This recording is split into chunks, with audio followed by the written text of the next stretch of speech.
Hello, everybody, and welcome to Taiwan Talk, a show where we explore news and topics from here in Taiwan.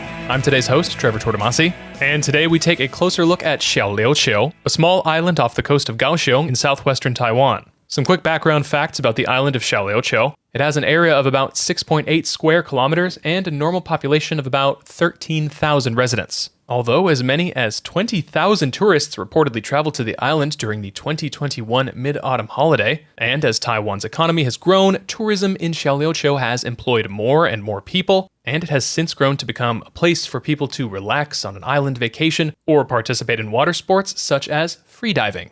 And on that topic, my guest today is one of the residents of Xiaoliuqiu. His name is Ray Ko Gaoliwen, and he is an instructor of freediving. My name is Ray Ko, and I am a freedive instructor based in Xiaoliuqiu, Taiwan. So without any further ado, I have to say it, let's dive right in. Hello, Ray. Thank you for joining me today.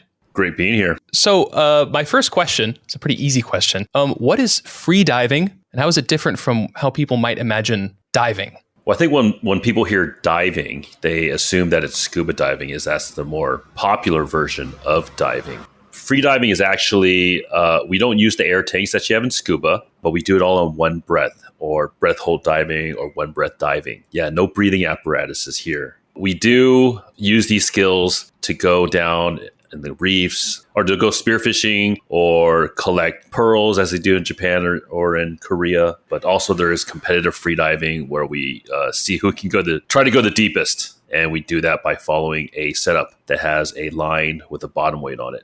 I think it's more the difference between scuba diving and freediving. They say scuba diving, you take scuba diving to see, outwards, and whereas you go into freediving to look within. And, I've been to dinners with scuba divers, and all they talk about is what they saw. And if it's a bad visibility day, it's a pretty awful day of scuba diving. I've never had a bad day of freediving. We've had challenging conditions, but, going deep, diving and coming, it's so meditative, and every time I surface, it's just joy on my face, and I see it on my students as well. It's just it's hard to describe this feeling. It's so amazing. Yeah, I've never had a bad day out there. I think that was the paradigm shift I needed. Yeah, when you're down there, there's nothing to bother you down there. And because of physics, you're also getting this huge rush of oxygen, and you're learning to relax. And so what it actually has taught me is given me this great skill of being able to chill out in the face of some adversity. So when you're kind of freaking out or you feel the urge to breathe, this switch comes on to relax, because that's basically the only thing you can do when you're freediving, right? Yeah. Because panicking, you don't have the option to panic, but that has generalized to the rest of my life. When something has upset me, I can take a couple seconds and be like, I'm chill. All right, now let's think logically about this. And before I react, right? So I've very, very, very few times after I started freediving that I've gotten angry or upset or start yelling, right? My first instinct is to just chill out. How do you convince someone to get into the water? What's waiting for them there? Some people use freediving. You're more free to just dive anywhere you want. If you see a cove or, off the beach, you just need your fins, your mask, your snorkel, and you can start diving down into the corals and see what's there, rather than having to bring a big, heavy BCD and tank to go see what lies beneath. There's also a very meditative aspect of diving and a personal challenge to go deeper and deeper. And that's probably what's got me addicted to freediving, is its meditative qualities. What kind of wildlife can people see down there? So Xiaoliuqiu is super famous for its sea turtles. And I think they did a recent aerial survey, that there are 800 sea turtles on the island here. And I think they've done some studies on the migration patterns, and they've come from as far as Philippines and Japan. So I cannot remember very many times that I've gone in the water and not seen a turtle. Usually if you take a course with me, you'll be able to get a photo or some video with some sea turtles. And they're friendly? They're very well protected here. Last 2 years, there's been 2 people who got caught for just touching the turtle. Oh my goodness. They posted it, they touched it, they showed the video on their Instagram, and then bam, police found them. and issued a fine. I think you can get fined up to 150,000 NT dollars if you don't follow the rules regarding the sea turtles. So the turtles know that we're no danger to them. And so they're pretty chill when they're around us. They don't get scared at all. So yeah, it's great. Wow. Okay. So if one brushes up against you, just don't post about it. Yeah. Yeah. Oh man. Okay. They can touch you, but you can't touch them. Right. Okay. Them's the rules. Is there any ocean wildlife that people should watch out for? I imagine not, but we want to address the shark fears that I'm sure some people think about. I've never seen a shark here. I think they may have nurse sharks here, but nurse sharks are vegetarian. You may want to be careful where you step. There's a lot of sea urchins here, which you cannot take to go eat. You must leave the sea urchins in the water. But that's about it. Oh, jellyfish. Jellyfish. Jellyfish are scary. Which is, you get the bites and the stings on there. It can be kind of annoying. They don't hurt too bad. It's just a little bit annoying. So that's why even right now we don't really need to wear a wetsuit, but I go covered long sleeves on my arms and legs, mostly because of the jellyfish and sun. Yeah, there wouldn't be any cover from the sun there. What is the most difficult part of diving? So a lot of people think that it's the breath hold. And that actually isn't. Like the breath hold, the first level course of freediving is all about bringing your innate ability to freedive. So as long as you are in reasonable shape, you should be okay. But equalizing is another thing where you have to equalize the pressure when you dive deeper, the different pressure between your air spaces in your body and out in the hydrostatic pressure. And so in scuba diving, there's a couple methods that you can't really use when freediving. It's much more difficult freediving because we go upside down and the air travels the opposite way that we wanted to go. And so what I do is I get online and teach the Frenzel to my students before they come down to Xiaoliuqiu and teach them how to Frenzel equalization. And if there's a problem, then we fix it. And that also gives you sufficient time to practice. Can you spell that word really quick? Frenzel's Frenzel. I guess it's invented by a guy named Frenzel. Okay, fair enough. You got there first. And also, as you become more advanced and dive deeper and deeper, the problem is not your breath hold. It's usually your equalization. Basically, we use the air in our mouth or our lungs to equalize. And as you go deeper and deeper, the volume of air in your mouth and lungs becomes smaller and smaller and smaller. So you don't have much air to equalize with it. So that's where the challenge lies. You've been on Xiaoliuqiu for a while now. How is diving different there from where you might dive other places in Taiwan? Well, in Xiaoliuqiu, the advantage of here is that there's year-round diving. So in the wintertime, places like Penghu or Lanyu or Green Island is not very good in the wintertime because of the winds and whatnot. So Xiaoliuqiu is relatively protected from the winds. And actually, now we're getting to the end of the summer, which counterintuitively, we're coming to the better part of the season, at least from a diving perspective, because the weather conditions are much more ideal in terms of wind and current. Just the water temperature might get a little bit chilly. So if you're not too afraid of the cold, then it's coming on to the best time in terms of freediving conditions here. So when you freedive, what kind of classes do you offer? So I offer level 1 and level 2 freediving courses. Now, recreational freediving has 3 levels, and I'm qualified to teach the first 2 levels. So the first level would be beginner, and then the second level they generally call advanced, and the third level they call masters. And then there's a one-day discover freediving course, but that doesn't get you to be a certified freediver, just sort of like a discover scuba where you just see kind of how it's like. When you're giving a course, how do you start people off if they're new to the sport? So we have 3 components to a freedive course. First part is theory. The second part is a pool session. And then the last part would be open water diving, which usually in the ocean. It can be done in a lake or even in Dive Cube in Taichung. What's Dive Cube? Dive Cube is the first deep pool in Asia. It's 21 meters deep at its deepest point. Oh, man. Yeah, and then it just got beat out a couple of years by K26 in Korea. Isn't there one in Dubai too? Yeah, the newest one is Deep Dive Dubai, Oh man. which is 60 meters, 60 meters. Yeah. Whoa. And I never had a reason to want to visit Dubai until they built that. So we'll see. But yeah, actually, it was the first deep pool in Asia, in Taichung. And so we'll do 3 sessions there. And so in the theory portion, we will learn about the physics and physiology of freediving and how to reduce risk. And then the pool session, we'll learn about holding your breath and finning while holding your breath and working on your finning technique. So we're just layering skills upon each other. By the time we get to the ocean, you're already armed with a couple of skills before you learn some new skills to dive deeper into the ocean. And so we'll do 3 sessions in the ocean, about an hour and a half each. How deep can you really go without a tank? The world record for self-propelled, 132 meters. Oh my goodness. Okay.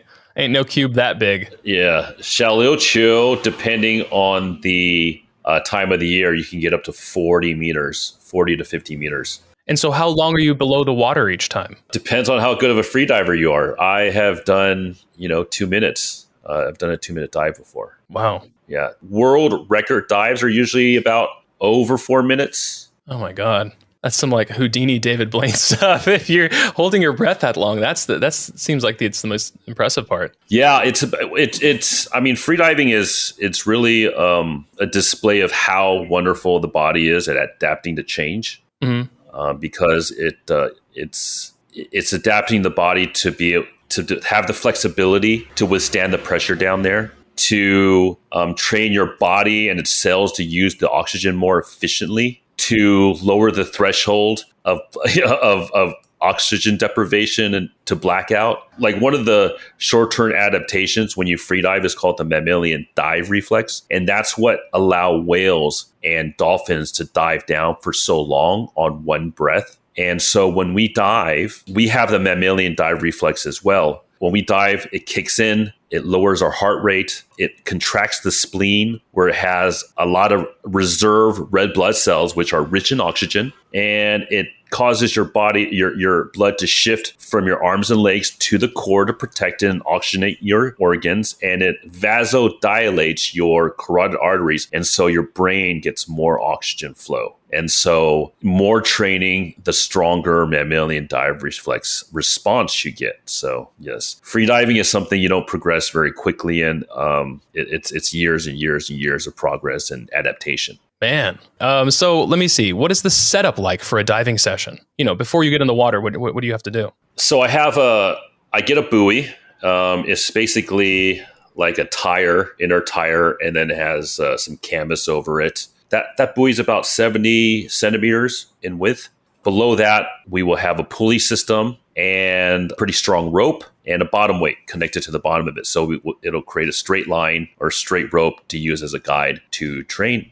Okay, nice. I mean, people aren't getting lost that way, but also is the pulley used at all to help people if they're going down too deep or you need to pull them back up? I assume you have to have a lot of safety measures there. Yes, that is a safety mechanism. So most dives we have a lanyard connected to that line. So the worst case scenario, which I haven't experienced before, is that you can use that pulley system to pull somebody up. Yeah, we have a lot of safety protocols in freediving. Freediving gets a bad rap. It's seen as extremely dangerous. There's even this silly statistic as being the second most dangerous sport in the world, where I don't know where they get that from. Second to base jumping, right? Oh. But base jumping, yeah. But base jumping, do you do base jumping without taking a course or learning from an instructor? Or do you just go and buy a parachute and just jump and throw out that parachute, right? So a lot of the deaths that happen because of freediving is from people who are inexperienced, have never taken a freedive course or got certified in freediving. It looks there's just no barriers to try it, right? And it looks rather innocuous. And so I guess freediving can be dangerous if you don't know what you're doing. It can be quite safe if you do know what you're doing. And so, yeah, if you're interested in freediving, I would definitely recommend taking a course. Not because I'm a freedive instructor, but it's the safest and most enjoyable and fastest way to learn freediving. Yeah, there's a lot to be said for all the safety measures you're putting in place and also the licenses that you have to get. How long did it take you to study and learn and get your license for teaching? I took my first two courses here in Taiwan when I was still working. So it got me through the first two of the three levels for recreational freediving. And then I got laid off from my job here in Taiwan, and I went straight to Indonesia and spent 4 months there to get my instructor certification. Okay, so a little extended vacation, and you could get there. Well, I want to paint a little bit of a picture. I have some stuff about Xiaoliuqiu in the intro, but can you sort of paint me a picture of what it's like over there in Xiaoliuqiu? I've never been. First of all, it's the easiest outlying island to get to in Taiwan. You can get basically anywhere on the mainland Taiwan. You can get to here in hours. I usually pick up my students and my friends at the pier, and then their look on their face is like in amazement. They're like, I can't believe how fast and how easy it was to get here. So, if you're looking for a quick weekend trip, this is the place to be. It's got definitely some small island vibes. You don't even need to do anything like scuba diving or free diving or whatever. You just come here, enjoy the vibes. But yeah, it's simple living. And that's why I love it. I lived the past 25 years in big cities, big urban areas, and I've been inundated with traffic, with advertising, with stuff to buy. And, I've never been happier being here. Lack of choice, something to be said about that. All of a sudden, you don't have all those choices. And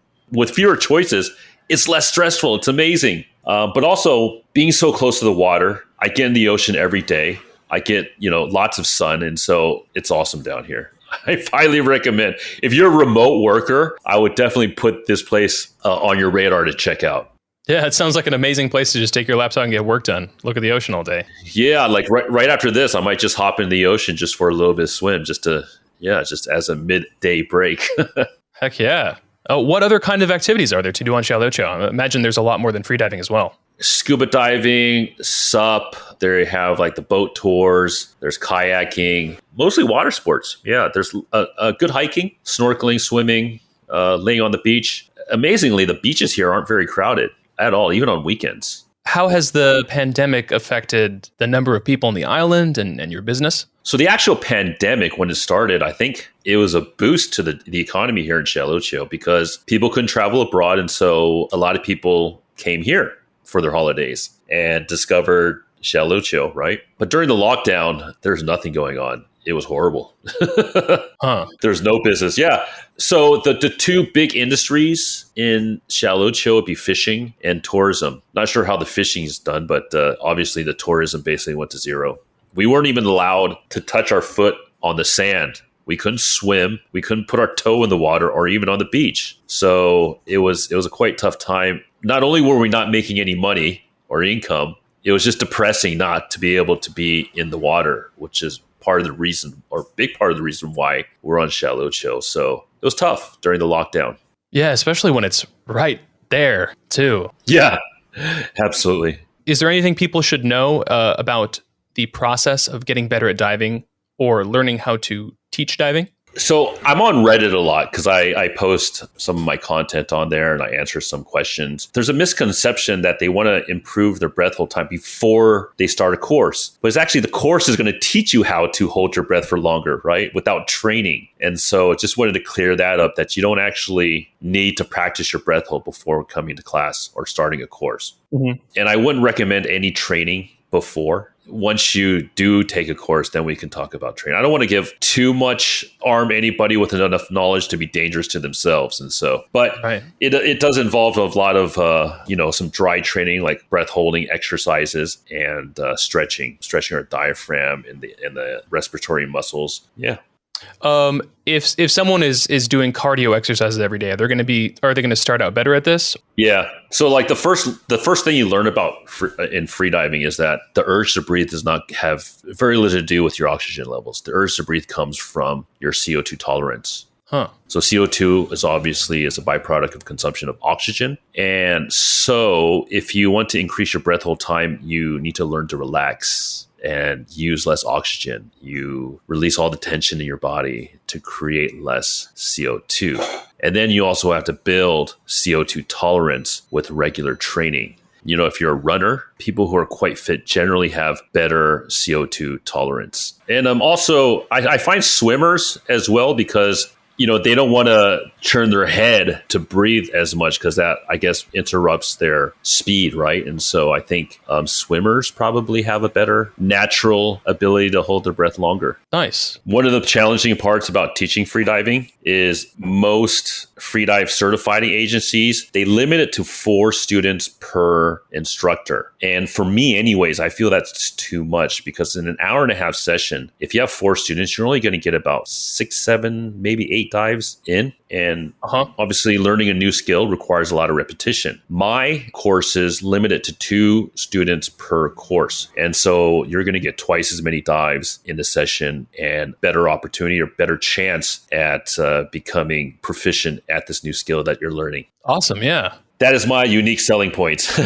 And it's a good selling point. What made you decide to move to Xiaoliuqiu in the first place? Well, I was in Vegas at the time. After I got my instructor certification, I, with my now wife, went to Vegas. We were intending to stay for about a month or 2, then go to Mexico, then go to Europe. My freedive moniker is called Freedive Nomad. And the reason was that I wanted to use freediving as a vehicle to travel the world because in my finance job before, I was basically stuck at a desk all day. And, I only had weekends or 20-something days of holiday a year, which is not enough. So I like slow travel. I don't like to go to a city for like 1 or 2 days and just check out the tourist spots. I want to go live in a place and get the vibe. With the pandemic, that got all canceled out and we thought we'd come back to Taiwan. Me and my wife, we actually met in Taiwan. And so we thought we'd come back. I've lived here for 10 or 11 years before and it seemed like a safe place to be. Is there anything you'd like to say to the people of Taiwan? If you love the ocean, give freediving a try by taking a freedive course. Taiwan is probably one of the best countries to learn freediving in, so might as well take advantage of it. Okay, awesome. Anything else you'd like to say about sort of your courses or Xiaoliuqiu, life on the island, stories? I teach freediving here on Xiaoliuqiu, obviously. I do travel to Taipei sometimes to teach the pool section of the course. So when you come down to, some people are very, very busy, I know. And if you only have like the weekend to get certified, then I'll travel up to Taipei or even Taichung or Kaohsiung if you want to teach the pool portion of the course. And you can find me at freedivenomadtaiwan.com. That's where you find the information about my courses here in Taiwan. That's where my Freedive course information is. I also have freedivenomad.com, but that is more of my international branding or international site. On Instagram, you can find me at Freedive Nomad, and that's the same for Facebook and YouTube. And you have a podcast? A podcast called Total Beginner Freedive Podcast.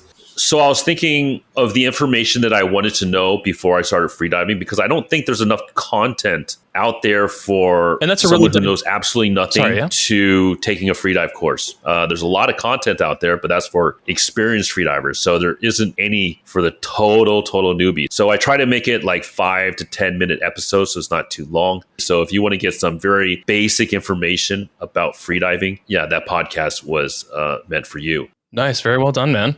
That's amazing. Well, I think a lot of other people will be very intrigued to try out freediving and see Xiaoliuqiu and learn those skills and that mindset for themselves. So thank you very much for joining me today. Thanks for having me.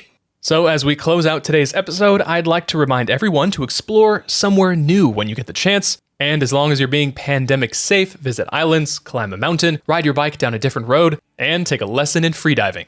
Just don't touch the turtles. Join my co-host Ryan Drillsma in next week's episode, and I'll have another episode up in 2 weeks. Thanks for listening, and until next time, I'm Trevor Tortomasi on ICRT FM 100.